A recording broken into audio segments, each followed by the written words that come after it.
Welcome back to DM-Nastics, the gym for dungeon masters to work out their minds. I'm one of your hosts, DM Neil, aka Jote Maniac. And it's me, your other host, DM Celeste, aka Sea Witch. Dun dun dun. You didn't sail the high seas, but you did fly, and now you're back. Yep. And now you're back in the gym. I did. And so, returned from all of those August conventions. Oh, summertime. oh, the convention season, Yep. where you may or may not get, what do I say, black mold. That's not a D&D thing. Black mold, what's a D&D thing? crud, black crud, green slime crud. As a veteran of Gen Con, some of those Airbnbs, especially the basements, there's a chance. Yep. You're always rolling a little bit of dice with those. Yeah, there's an ooze or two down there. That's for sure. For today, we are going to look back at the DM-Nastics exercise entitled Sorcerous Society. And I feel like I did better than I thought I would. But yeah, we're just continuing on with our West March style of just kind of naming things on a map and talking about them, because this is exactly how I do it when I do a campaign. It's kind of just, hey, where are you headed next? Would you? Oh, okay. I better get that done. Sounds good.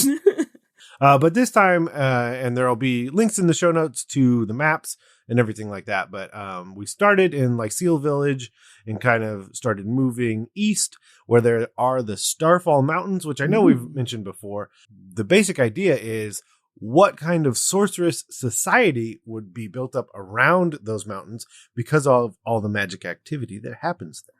Yeah, Starfall is definitely a good, like, evocative name for some weird stuff that could be happening, for sure. Yeah, dude. I just had a flashback. Wasn't it at one point where it was like the whole Dragonborn myth was that they just kind of showed up from a different planet? That has been a myth for several sorts of things. In this. No, I'm not saying it is currently, but I just dawned on me that was a myth where it was like, oops, they showed up.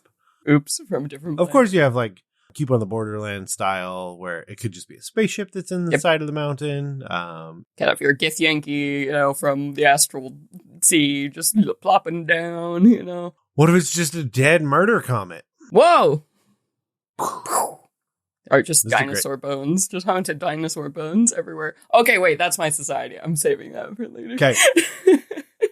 So we did have one example that we wanted to touch on briefly before we jump in and apparently do something related to dinosaur bones. But so we have a post from Faye Amore, and it is entitled The Abyss Stone Conclave. So question, this is a large post. We're not going to read it all. But what pieces stood out to you about the Abyss Stone Conclave? Yeah. Okay. So just to start things off too, for the prompt that we had that kind of guided this answer, we were asking, once again, we were talking about sorcerous societies. So what is the name of the society? Is the sorcery a scene of blessing, curse, major historical stuff? Do they have any unique creatures? Who holds the power in the society? Is there a specific artifact or relic or place of power that's relevant? 7, do they have any unique like traditions? And then 8, obviously, you do you. So Feyamore really ran with feel like the object sort of thing at the center of this. So very cool idea. So the Abyss Stone Conclave was basically this big stone fell from space, essentially. And when people went to investigate it, the stone started whispering back to them and, had a lot of really good ideas, I guess. And so basically these are initial magic users who found it and started like, no, the stone makes sense. Like, we should do what the stone says. And there were aberrations that started showing up around the stone and like obeying the commands of the sorcerers who allied themselves with the stone. And so I think that's just really cool, the whole idea. Not only is the stone like motivated to, start its own kind of cult, I guess, but it's also like, here, let me provide you some resources and like create these horrible aberrations that now like you can use it to guard me or whatever, like that was probably my favorite part of this. Like the unexplained nature of how these guys just accept that whatever the stone is doing is like awesome. I like the thread in there too. There was this holy war, basically, where people who weren't the guys listening to Stone were like, this sounds kind of evil. Is this a problem? And then there was like a big war between the Stone guys and everyone. And at the end of it, they had to begrudgingly agree that the Stone wasn't just directly evil because so many people were dying and it was a thing. So now the society just still exists and it's doing whatever its secret Stone agenda is. And everybody has to might be evil, but like we really don't have the power to do anything about this. Yeah. And it's not doing anything directly evil, right? So pretty cool. I mean, that kind of echoes what my favorite part was. The last line is, the main problem is, the Conclave has never revealed what the Abyss Stone is, or who/what's will is being projected through it. Yep. Yay! Depending on how you want to structure this kind of thing, is it how new it is kind of changes what that statement means? Yeah. Because it's like, it doesn't mean that no one ever knew. Yeah. But it does mean no one knows now. No one knows and now. And so that's an interesting thing. It could certainly mean that no one ever knew. Yep. But I like the idea where it's like, we forgot. Yeah. But it still works though. Like we have all this cool stuff we can do. Yeah. But like constantly being like, but is it evil? I don't know. It does mention multiple generations of people have been born to like worship this stone. And so, that's a great idea. If like the original group, were like, this is a secret, we should never tell people what it actually does. Let it die with us and let people just benefit from the stone. Like maybe they saw something so horrible within it, but the potential of it was so great, it was worth it to keep the secret. Very cool, very weird, very color out of space. I dig it. Yeah, and it definitely plants a lot of seeds for just eldritch horror, all kinds of different interactions with the party. Is it that? Yeah, is it direct conflict? Yeah. Is it resource finding? Is it just fact finding? Is it? I mean, you could even go through more of like a social intrigue rather than all the battle to say, hey, we're going to get to the bottom of this. Yeah, we need to know: is this evil, or is this not? And obviously, you would have people wanting to stop that because they're like, it doesn't matter. You're doing too much. Please leave the Starfall Mountain. Yeah, listen, aberrations are very scary, and I don't trust them. Where are these coming from? Why all the tentacles? It's fine. It's fine. But yeah, that was another amazing post by Faye Amore. But that means you and I have to lift the mental weights right now. Lifting weights is what I do. Look at me. Lift these weights. Okay, I've heard tell that we're going to be talking about dinosaur bones. And I'm excited. Just one thought I had. I was like, because you mentioned dinosaurs in the mountain. And I'm like, because like meteorites falling and killing a bunch of dinosaurs. So what if like this was a prehistoric, the stones were made of mountains. Like there was just this huge comet storm or whatever like that eventually shaped the mountains. And before that, where the mountains where it was this like fertile land where all of these, land before time, dinosaurs all over the place. And then, so it's just this totally rich, almost like dinosaur graveyard thing. And people, the Sorcerous Society was like, an opportunity here. And if they resurrect the dinosaurs or, animate them, they could have this like growing, cool Jurassic Park style undead dinosaur arena in the center here. And the mountains are hard to penetrate. So maybe if somebody's just like raising an army, of dinosaur undead, that would be awesome. And have like the little ones get out and then kind of be the first clue that there's an issue. Yeah. What are these things like coming down from here? Especially if dinosaurs aren't really common, because they aren't in a lot of campaigns, right? So it's like, oh man, what are these? Are these dragons? Like, are these, what the heck? Yeah, you have to find a reason that it's okay. I mean, either you wave the hand, which is certainly a way that I've seen it approached, and it works as long as you keep that in mind where it's like, no, there are dinosaurs here. There just aren't dinosaurs other places. It's like, okay, okay. I'll accept. But then well, if the having dinosaurs are something where- dead across the whole, like they're all extinct, Yeah. but this is just happens to be somebody discovered a mega graveyard of these things, and they're like saw an opportunity, you know? It was the Starfall Mountains. This is where like the meteor hit, Yeah, and yeah. it killed the most of them the fastest. Yeah. And now you're just raising them all up. Raising them all up, and everyone's terrified because you have never justified what because they were all extinct. You know, like our own world. So nobody knew until they started digging around in the dirt. They're like, "What is this horrible thing? A dragon? Huh? No, there's little ones. I don't know." Okay, so we haven't named the society. Hmm. We can try and name it as close to the thing that I want to talk about as possible. So there's a company called Colossal Biosciences, and they're the company that has gotten popular or famous for attempting to bring back the woolly mammoth. Oh, I see. Like Some they're real just straight life up. Jurassic They're Park. straight up. Yeah. Yes. 100%. Oh, yes. So the three things that they've tried are the woolly mammoth, Oh, but they could not get it to like impregnate yeah. correctly, so that didn't work. So then they tried the dodo, and they boy. could not get the egg to hold the way that they wanted. Yeah. So that hasn't worked yet. But they have successfully brought back an iteration of the direwolf. And so you can hear direwolves howl for the first time in like 10,000 years. Yes, I have heard. I didn't realize that was the same. Whoa. Yes. And then, of course, they invited George R.R. Martin to Of be course. like, can you please name some of these? Obviously. So that's Incredible. So they've been successful once, and it's using the CRISPR technology, and Yeah. it's very Jurassic Parky. Yeah. We're not asking if we should; we're just asking if we can. We And a lot of people are giving us a lot of money to figure it out. Yep. So, I mean, there are altruistic approaches to what's happening, because the idea is like, oh, hey, maybe we can restore extinct species in general. Yeah. Yeah. If we had more woolly mammoths, would it pack down like the ice caps better because they're not there anymore? Is that what's happening? And I think the dodo bird thing is like, we just feel bad as a society of like, hey, come to find out the dodo bird wasn't dumb. It just didn't know what a natural predator was because it had never found one. Yep. And then we showed up and we killed them all. Yep. All of them. Yeah.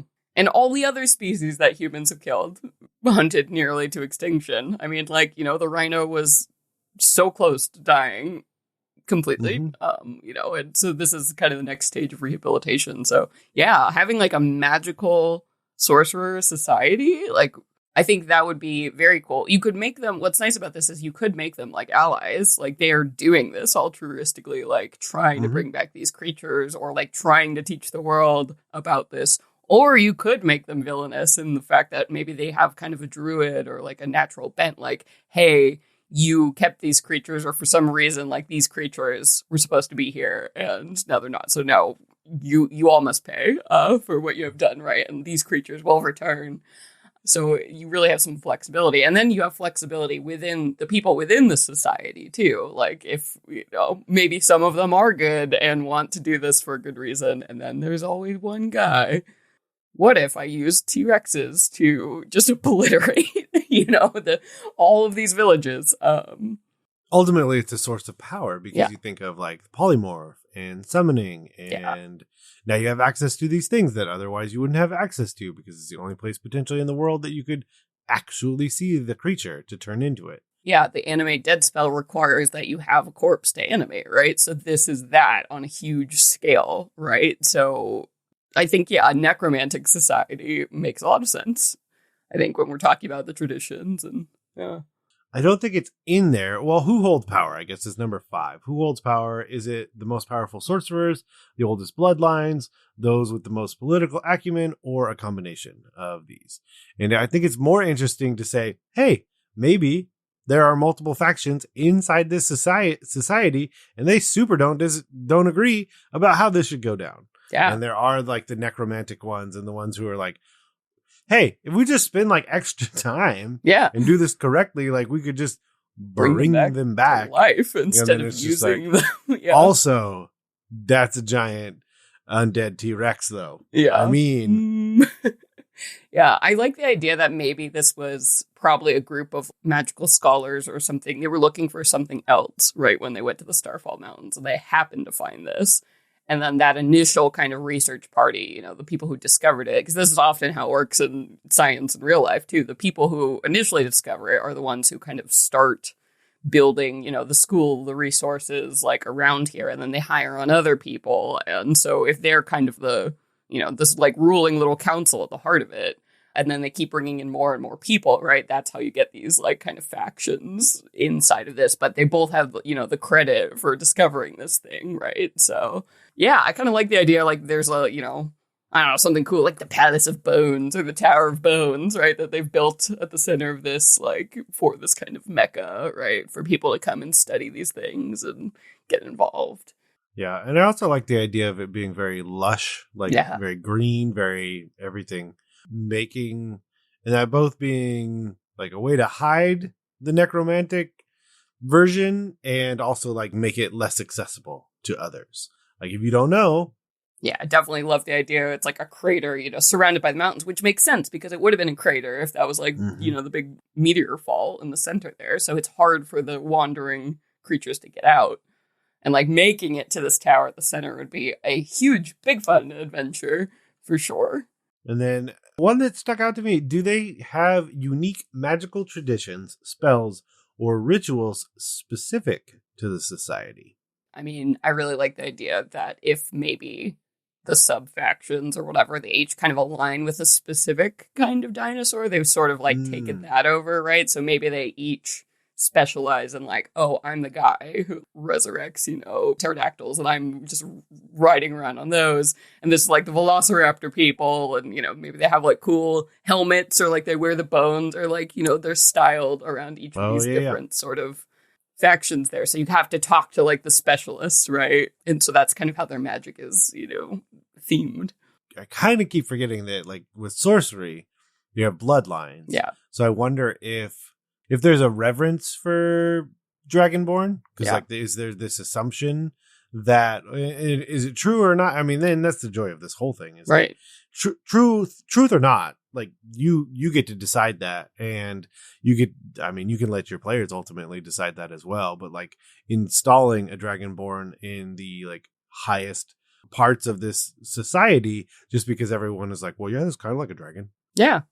I mean, also, like, why not? Why not decide that dinosaurs were, you know, the original forms that evolved eventually into dragons? Like, dragons survived because they got magic, but, like, if these were, you know, the first dragons, of course, that, like, gives, you know, a really good and powerful tie for any dragon, you know, draconic ancestry sorcerers. Like, this is a holy place. This whole thing is, like...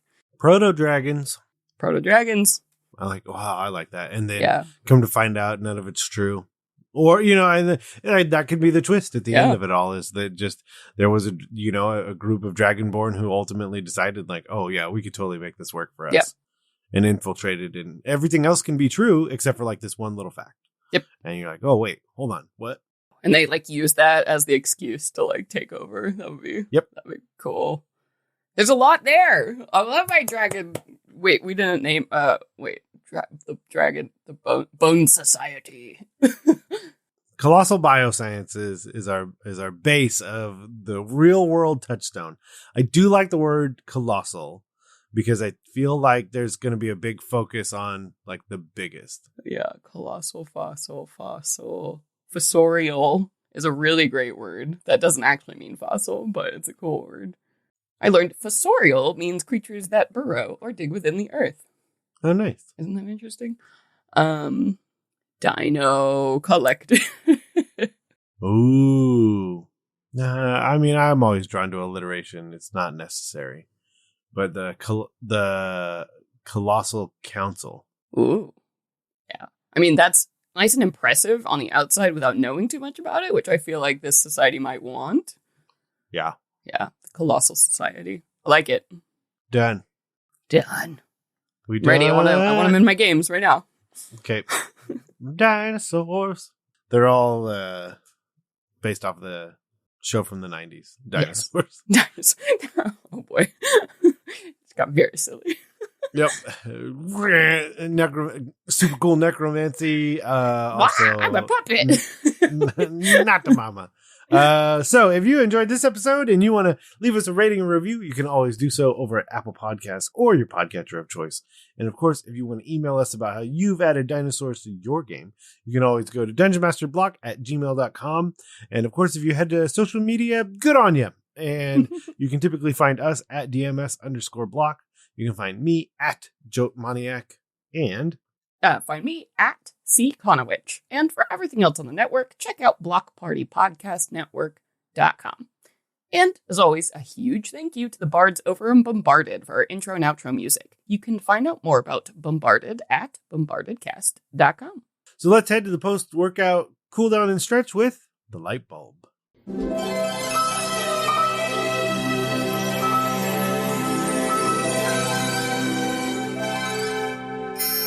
Light bulb. So today on the light bulb, we have a very illuminating idea. Listen, you chose a light bulb item that has a light associated literal light with it. This is couldn't be happier. Tell me more. Synergy. Yeah. So the other day I had to make a map for a dungeon that was like multiple layers. I was doing like a big mansion style house. So I'm drawing the individual layers. I'm doing a thing where I'm like trying to like count squares on my graph paper to make sure it all like stacks up right. And I was like, man, there's gotta be a better way to do this, right? And then brain blast, I was like, what about those tracing pads that you used to see when you were kids, or like the things that like tattoo artists use all the time? So I went and I searched around. I was like, how much can one of these cost? And I found one. The one I bought was actually on Amazon for like less than $20. It's called the Lit Energy A4 like LED copy board. And essentially all this thing is, it's like this thin sheet of basically acrylic that has LED lights like in it. So it shines and you can now trace over anything. So you can put even normal pieces of paper, put your one drawing down on that layer, put another blank piece of paper and sketch right on top of it. So for my maps, it was so easy because I could see and build the multiple layers. It was instant like gratification for this process. So I was like, this is incredible for map making, for like just tracing things. Or I was like, if I need to make handouts of things, like I wanted to sketch something like a symbol from a book or something, I could print it out and like make cool individual copies to hand to my players.